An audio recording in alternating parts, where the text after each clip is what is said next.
Welcome to Losing My Religion, a podcast for and about you. It's the audio diary of a humanist celebrant who used to be a student for the Roman Catholic priesthood. I've come a long way.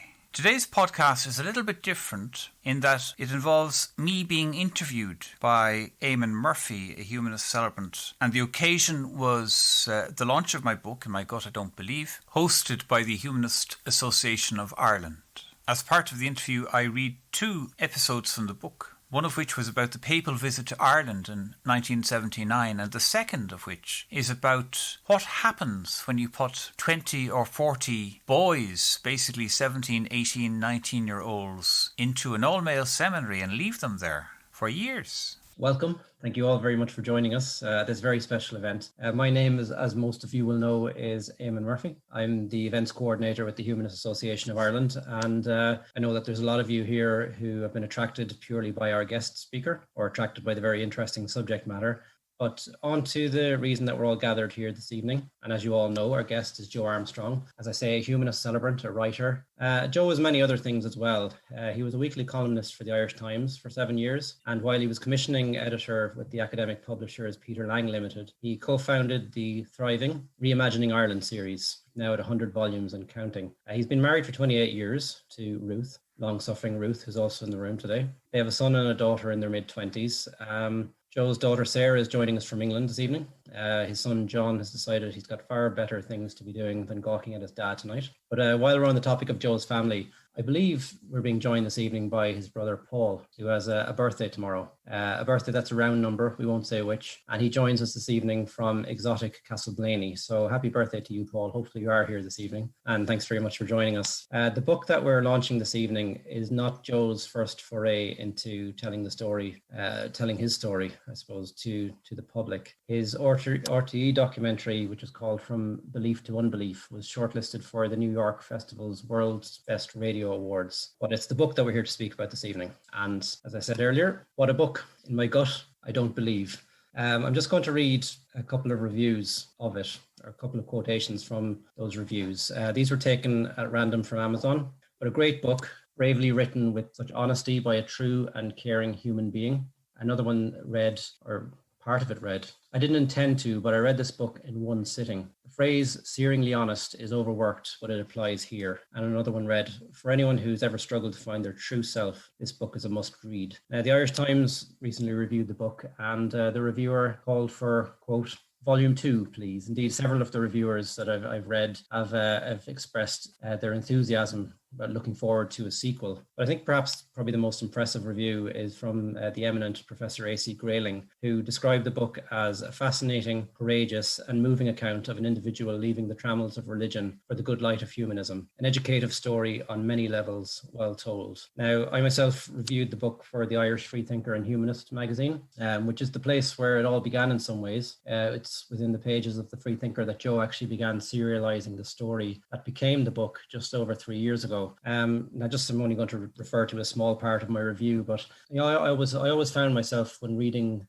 Joe's piece in the Freethinker every 2 months, you'd finish the 800-word article and you'd be demanding more, but you'd have to wait for another few weeks to be sated. So the book, from my point of view, answered sort of a secular prayer in some ways. And again, I've said it to him to his face, at least via Zoom. I've said it to him on the phone a couple of times. I was really blown away, both reading the excerpts in the Freethinker and in the book itself, blown away by Joe's honesty and candor, his ability to self-examine in an incredibly honest way. And it's also immediately obvious, I think, to any reader that Joe's no novice writer who decided to try his hand at an autobiographical work. The fact that he's been writing for more than 3 decades is very apparent, because this is not just a compelling story. This is one that's very well written as well. And it does fall to me to encourage people to buy the book. The easiest way to do that is to do it on Amazon for Kindle paperback, and hopefully by April or May, all going well, we'll have it in audio format as well, narrated by the author himself, and that'll be be available on audible.co.uk. But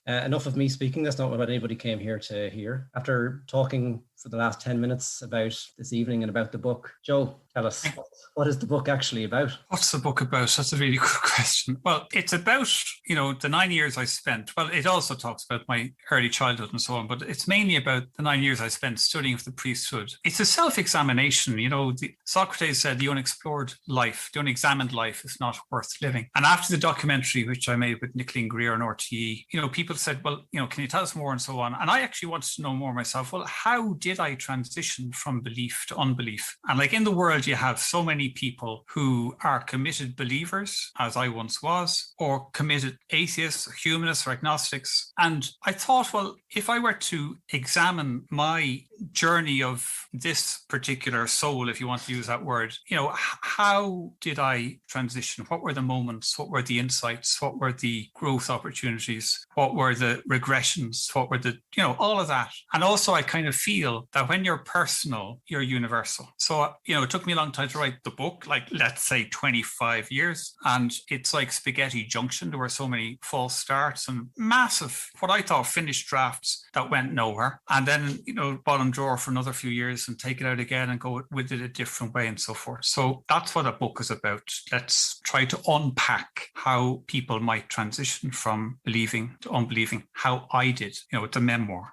You mentioned those previous drafts, ones that you thought were finished, ones that went nowhere. I go, what was it about this one that led to there's no other word for it really, the success in finishing? And why now? I mean, is this a story that could only really have been told properly at this far a remove from the subject matter you're examining? Yeah, I think that is true. And, for example, like my mother is a big subplot in the book and a very complex relationship, which I had with her. I loved her and I hated her. And as a human being trying to articulate even to myself, what was that about? What was going on? And you grow up thinking that your mother is wonderful and she's your primary educator. And, I got my faith from her and my vision of the world from her. And, your mother is such a significant person, next to none really, in your life. You mentioned the importance of her role, not just in your life, but giving you your faith.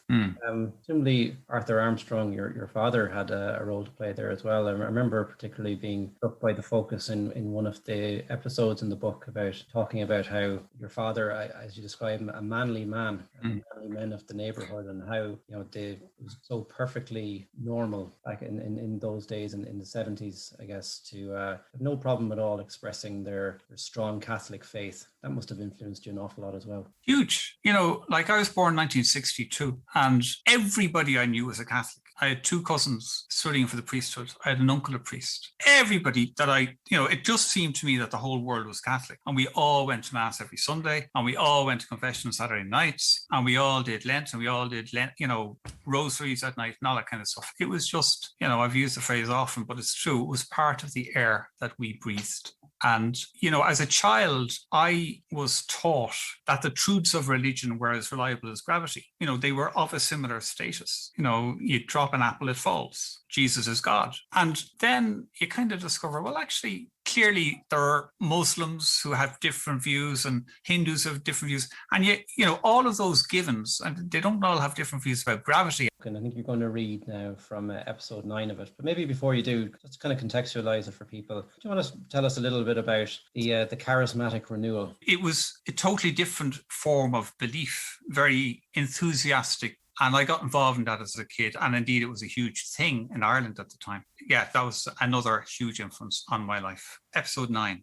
Before dawn, on the 29th of September 1979, 1 million people, a number equal to the entire population of Dublin and about 1/3 of the Republic's population at the time, gathered in the Phoenix Park for the first ever papal visit to Ireland. If sometimes I felt embarrassed because of my faith, this gargantuan assembly lent legitimacy to Catholicism, make it more socially acceptable to be a committed believer. When the Aer Lingus jet with Pope John Paul II on board flew overhead, the hair on my neck stood on end. The Pope had arrived in Ireland.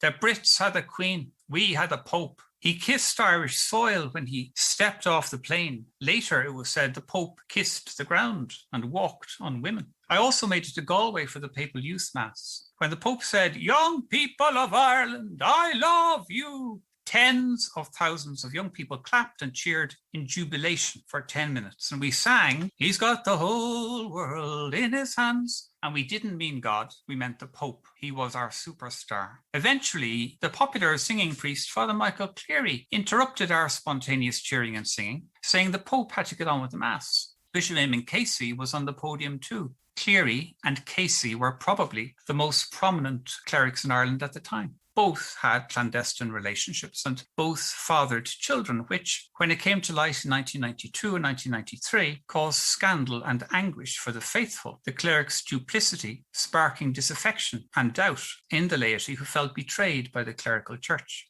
By then, I'd become convinced of the need for a married clergy, and I was struck by the innocence of many laity. I knew many wonderful priests who had been forced to leave their priestly ministry because the church elevated the man-made law of celibacy over what it claimed to be the God-given vocation of the priesthood. But back to those innocent days, for me and for Ireland, of the papal visit. I had begun to attend a charismatic prayer meeting in St. Duloc's Retreat House in North Dublin, run by the Marist Fathers. I was impressed by a charismatic priest based there, Father Larry Duffy, who was such a powerful preacher that he was nicknamed the Laser Beam. Earnest and genuine in his faith, he prayed for hours every day, and his slender frame suggested he fasted too. I believed that this man had a direct link to God, like the prophets of old. I was so influenced by him that I began to imitate his mannerisms, like other young people might copy a pop idol or a sports star. I had been mortified as a young boy when I'd been caught unawares mimicking the words and gestures of a priest saying Mass, and when my father had said, "We might have a priest in the family." But now, age 17 or 18, it was time to decide what I wanted to do with my life. Money didn't appeal to me. Buying a house, taking out a mortgage, getting into the rat race. I wanted to do something meaningful. I wanted the excitement and adventure of following Christ. I wanted to spend my life addressing the real needs of people, helping them too to find meaning in their lives. The Marist Fathers seemed to me to be the place where it was all happening. The congregation was open to what I thought the Holy Spirit was doing anew in our day. I liked that the Marists did various ministries, retreats, parishes, foreign missions, and schools. And so I wouldn't need to decide yet what work I would do as a priest. I heard that their seminary was vibrant with many young men like me testing their vocations. And Father Larry Duffy, my hero, was the Marist Vocations Director. During an all-night vigil, I told him I wanted to be a priest. "Praise be God," he said. He asked me about my family, and I told him I had an uncle a priest in South Africa and 2 cousins training to be priests. He explained that if I joined, I could see if I liked it, and that the Maris would be looking at me to see if I was suitable. He said there would be entrance tests, but he was sure I'd be grand. And meanwhile, I could take a trip out to the seminary. It was an open day for new entrants coming up soon. I wanted to be a priest more than anything else in the world. Father Duffy placed his hands on my head and prayed that many souls will be saved by your ministry. Great, Joe. And the reason I suppose I suggested that particular piece is because not only does it finish on that note of you deciding that this is what you wanted to do with your life, but I think the section does a very good job of capturing the time and the frame of mind of the young Joe Armstrong. You know, one of the things that struck me from the book about the mindset of the teenage Joe was, pardon me for saying, a general kind of intolerance of people who didn't share your Catholic faith. Like, I'm sure we've all held views in the past that we would be embarrassed to look back on now. Yeah. I mean, is that the case now when you reread some of the stuff that's in your journal? Yeah, well, I mean, I acknowledge that at the very beginning. Like in the preface, I say that as a pious teenager, I had a row with a school friend who thought that the laws of the state shouldn't reflect the laws of any church. And he wondered if we religious people would prefer those with differing views to emigrate. And yes, I thought to my shame, as the church reflected the mind of God, I thought it would have been better if those who disagreed emigrated, leaving behind a society more attuned to God's plan. Having what you see as God's higher values on your side blinds people. It blinded me to rational debate. And, you know, I would have campaigned in favor of the first abortion referendum, which I'm horrified about now. So like as a Catholic, I couldn't see, yeah, but that's your Catholic view. Why would you be wanting to impose that on other people who don't share those views? And I couldn't see that. And I think for a lot of religious people, and I don't mean them all, but for a lot of religious people, the blinkers are there. This is God's way and let's impose it on other people. And it's harder for a religious person to realize they just presume that their view is correct. It's infallible. It comes from the church. It comes from God. So anybody who disagrees has got to be wrong. How long does it take for you to change that mindset? Because I'm not really giving a spoiler here because I'm sure you'll address it at a different part of the interview, but the book ends with you leaving the seminary prior to ordination. Of course, you were never ordained. We now know that you're a humanist celebrant. But that doesn't mean that you left as an atheist who didn't believe in the Catholic faith. So how long does it take one to go from the extremes that you speak about there to a much more liberal worldview? Within the book, it's quite clear, certainly very clear to me, the bits where my naive faith is being chipped away and, it's being replaced by a less naive faith, but equally, to my view, it's still insubstantial way of viewing reality. Maybe just to go back to what we spoke about very briefly earlier and your relationship with your mother, who you describe,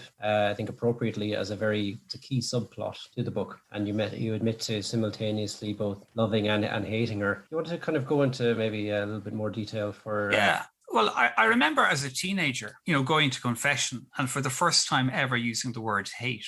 It was hard to even name that word, that I felt hate for my mother, because I loved her. But you can love somebody and hate them. And to try to recognize that and to realize that that feeling doesn't make you unacceptable. And I remember, to fast forward, the last 6 months of my 9 years in seminary, I went to a counsellor, and my relationship with my mother was a huge part of that experience. And I still had difficult. I mean, you're studying for the priesthood. Honor your father and your mother. Do not turn from your own kin. Like anytime a priest would give a sermon, it was, obey your parents. And here was I studying for the priesthood, ready to promote that message to other kids. And I was thinking, this is so unfair for kids like me who might have very ambiguous feelings about a parent. And, just coming to terms with that and trying to rethink not only my relationship with faith and religion, but also rethink my relationship with my mother was one of the hardest things I ever did, and it was really, really, really hard.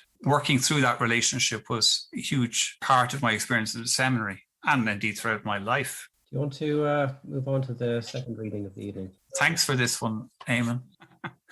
All right. So the kind of deal I made with the reader was that I wanted to be honest, and loads of reviewers have said that I'm very honest. So Eamon has chosen a particularly embarrassing piece, but it's nevertheless good. Somebody suggested to me that the title was wrong, that instead of being called, "Oh my God, I don't believe," it should be called "Dare to Be Me." And if you wonderful guests who are here tonight take anything away from this event and from my book, if you read it, but from this event, it would be, please dare to be you. Episode 29. Our superior Father John Hannon, a great man, by the way, had warned us in novitiate that celibates needed human love and friendship. Non-exclusive, non-genital, spiritual friendships are good for celibates, so long as the relationship remains open and honest. There are risks. When you're 19, a sexual attraction can occur. Are you saying we could fall in love with one another? Asked a novice. Yes, he had said. Freud taught us that relatively few people are exclusively heterosexual or homosexual. Most people are somewhere along the spectrum. Even if this is theoretical to you now, before long it won't be. In winter 1982, it happened to me. My journal of that autumn shows an earnest 20-year-old struggling with religious endeavour, disappointed with meditation difficult,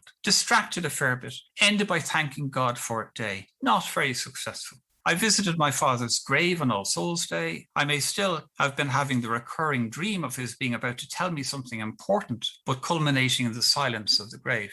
I wrote to the Salvation Army Missing Persons Office, letting them know that we had found my brother David. I had a new spiritual director, an Honourable Marist. On the 5th of November, after making my confession to him, I like this bit, after making my confession to him, we discussed my occasional, quote-unquote, atheistic tendencies and views.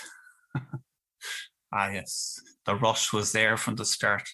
However, I remember being underwhelmed by his argument that I could doubt God, quote, but that doesn't alter his existence. Applied to the proverbial flying pink elephant, doubting the airborne proboscidean to do with elephants. Doesn't alter his existence either. He still doesn't exist. And no sensible adult stakes his life on belief in Dumbo. My new pastoral work was to befriend 2 long-term inmates in Arbor Hill Prison. I found it intimidating walking into the austere building, its massive steel doors clanging shut, locked behind me. We had privileged access to the men, meeting them alone in their cells. Unlike the String Them Up Brigade, I realised that I was no better than these prisoners, just luckier. Although I have in recent years won awards for public speaking, I was far from that in my early years in Milltown. Faced with a packed congregation during novitiate, my legs used to shake dramatically, my mouth dried, my lungs clamped, and I blushed like a beacon. The problem remained 2 years later. I journaled in November 1982. On Saturday at Eucharistic Adoration, I had a near heart attack prior to reading. An entry for the 24th of November reads, almost vomiting, with nerves about driving test. But the mood changes with an entry of the 30th of November. Lord, praise be your name now and forever. My pastoral work at the prison had gone well the previous night. I passed my driving test and I thanked God for, quote, the pleasure and the company and the companionship of home on Sunday.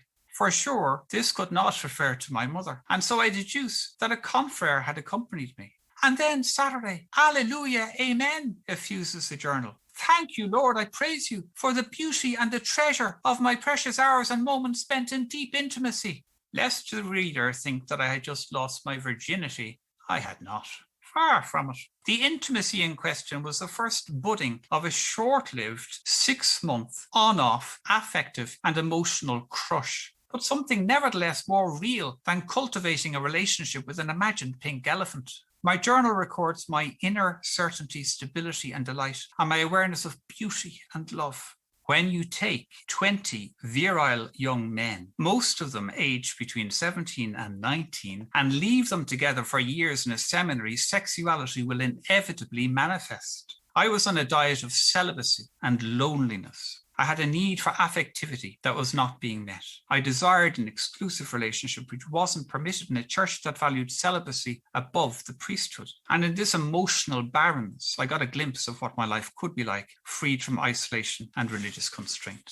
On the 1st of December 1982, I recorded, I've read over 100 pages, indeed closer to 120 pages, of An Experience of Celibacy by Keith Clark since bedtime last night. That recently published book, which had just arrived in the Milltown Library, was a big hit among seminarians. I was experiencing my loneliness. My desire for sexual pleasure was heightened. I craved an emotionally interdependent, physically expressive relationship. And I realized that these normal yearnings could not be fulfilled while committed to the vow of celibacy. On the 5th of December, I felt the solution was praying and presenting myself to God at such a time as tonight when I want so much to touch another. Humbled, I prayed that my celibacy could testify to the primacy of the love of God in my life, but all I felt was a lonely, burning desire. I think that piece brilliantly touches on one of the reasons for your eventual abandoning of the plans to become a priest, that aspect of celibacy. You said, you mentioned in the book that you think maybe you entered the seminary at too young an age. Had you taken the time to... I honestly think that if people had any kind of decent sexual experience before entering a seminary, they wouldn't be entering a seminary. There were 20 in my novitiate, 20. There were 3 who were 17. Most of us were 18. I was as naive and utterly, totally inexperienced. Hadn't a clue. And dash that with all the religiosity and all the stuff you pick up as a kid about sex being evil and the Virgin Mary and all that kind of stuff, and confession and don't even think an impure thought and all that kind of stuff. So yeah, masturbation was actually a huge element of life in the seminary. And we were told, you're not allowed to do that either. Celibacy, loneliness, desire for intimacy, mad. And you can't be the only seminarian or priest to harbour these feelings. Of course not, no. To what extent do you think that sort of enforced celibacy, as you call it, elevating a man-made rule above? It is. And ultimately, that was actually what tipped me from... when I left the seminary, I was still a believer, and I got very involved in the campaign for a married priesthood and for women priests. And I was really passionate about that. And like Ruth and I, we attended mass conducted by married priests. and there are little kids there. And the priest was like, they were brilliant priests, pastoral to their core, and the kind of priests that nobody could have any problem with. Just wonderful priests. I can picture this guy still, Louis Oliver, and him saying mass. And I just thought to myself, bring the bloody Pope in here and let him see these priests who are good priests, and they were committed to the good aspects of the priesthood and the good aspects of Christianity. And I just found it scandalous. And ultimately, the reality that the church elevates what they admit to be the man-made law of celibacy over what they claim to be the God-given vocation of the priesthood, to me, was one of the most significant things, which I thought it's all a load of. And, lest people listening who haven't read the book yet, and I would recommend that they do, think that this book is as serious in tone as all the stuff we've been talking about, with no relief. There's some very funny bits in it as well. And I keep thinking back to one part, which in a way pokes a bit of fun at the unquestioning faith of many Catholics. The kind of thing that, even early in your time in the seminary, you expressed an awful lot of disdain for. And it's a story, I think you know what I'm talking about, of you on the bus to Knock. Do you want to tell the attendees a little bit about that? Well, I can read it. It's just half an episode. I can read that if you like. Sure. Shall I? So the 15th of June 1984, morning prayer had lost any meaning for me. This is sort of halfway through the book. I journaled. It didn't matter if I got up. It didn't matter if I didn't. I saw cynicism in Milltown about faith, observing what it was, that it wasn't just me, but other members of the community too, who doubted. My prayer is dead, I journaled on 21st June. I feel depressed. I'm lonely. I feel like I'm in limbo. I have no particular inclination to have spiritual direction. Celibacy is as hard as before. Desire is high, pining want. I was invited to accompany a busload of middle-aged and elderly women on a pilgrimage to the Marian Shrine of Knock. Against my will, I was expected by the tour organizer to play the role of the devout seminarian, leading several rosaries on the bus. And when we stopped for lunch at a hotel, she expected me to sit at the top table. This was how priests could develop a sense of entitlement. It all felt wrong. The gospel, as a story of Jesus telling the disciples not to take a place of honor. And unwilling to accept the role into which I was being cast, I declined the invitation to the top table, choosing instead to sit among the pilgrims. But the organizer insisted I move up, and I felt forced into the stereotype. I did not want to play the role. I wanted to be authentic. I couldn't identify with the devotion of the pilgrims on the bus or at the shrine. As I rattled off rosary after rosary, I tried discussing with the organizer the need for an informed, intelligent and critical faith. She was appalled by my suggestion that Catholics should think for themselves. And she said, sure, then we'd be just like Protestants. That would be just like Protestants. I thought, oh my God. It's a great piece now, and I've gone back and read it a couple of times. In My Gut, I Don't Believe, a memoir by Joe Armstrong, is now available on Amazon. You can contact us at podcastlosingmyreligion@gmail.com, or you can find us on Twitter at losingmyrelig1. That's at losingmyrelig and the figure 1. Please consider supporting our podcast at patreon.com/losingmyreligion. That's patreon.com/losingmyreligion. Thank you for listening. Please be sure to follow us so you don't miss future podcasts. Happy days.